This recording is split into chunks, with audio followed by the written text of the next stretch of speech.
ఆర్థికంగా అగచాట్లు అయినా టిప్పు టాప్ ట్రిప్పులు అంటూ అసలే ఆర్థికంగా వెంటిలేటర్ ఎక్కేసాం, అప్పు పుట్టకపోతే బండి ఆగిపోతుంది, దుబారాలు తగ్గించుకోవాలి, ₹1 ఆచితూచి ఖర్చు పెట్టాలి, మొత్తంగా చూస్తే మింగా మెతుకులేదు కానీ మంత్రులకి సింగపూర్ ట్రిప్ ఎందుకయ్యా స్వామి అంటే అక్కడ వాళ్ళు వారం రోజులు శిక్షణ పొంది ఇక్కడికి వచ్చి శిక్షణ ఇస్తారట.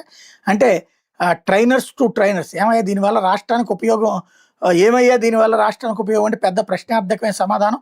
6 మంత్రులు శిక్షణ యాత్ర, మరో 3 అధికారులు కూడా ప్రయాణ ఖర్చులో 95 లక్షలు, రాజకీయ జవాబుదారీతనం, నేషనల్ ఫస్ట్ లీడర్షిప్, సింగపూర్ పాలనా విధానాలపై శిక్షణ, ఈ అధ్యయనానికి విదేశీ పర్యటనలు అవసరమా, దేశీయంగా మానవ వనరుల అభివృద్ధి సంస్థలు లేవా, ఆన్లైన్ శిక్షణ తరగతులు ఉండగా ఎందుకు ఈ దుబారా అంటూ ఒకటి. అట్లాగే పుదీనా మొక్కకి ₹25, వేపకి ₹500, యాలకల మొక్కలు పెంచేస్తారు, విద్యుత్ సౌద సుందరీకరణలో చిత్రాలు అన్నటువంటిది రాసుకొచ్చారు. ఇక్కడే విశేషం, నేను ఎంతమంది చాలా రోజుల నుంచి చెప్తున్నాను, ఇది అనవసరమైనటువంటి సింగపూర్ వాళ్ళు వచ్చి పీకేదేం లేదు, మనం అనవసరంగా తగలెట్టుకోవడం తప్పించి డబ్బులు అన్నటువంటి ఇప్పుడు జ్యోతి రాసుకొచ్చింది. లేకపోతే మద్యం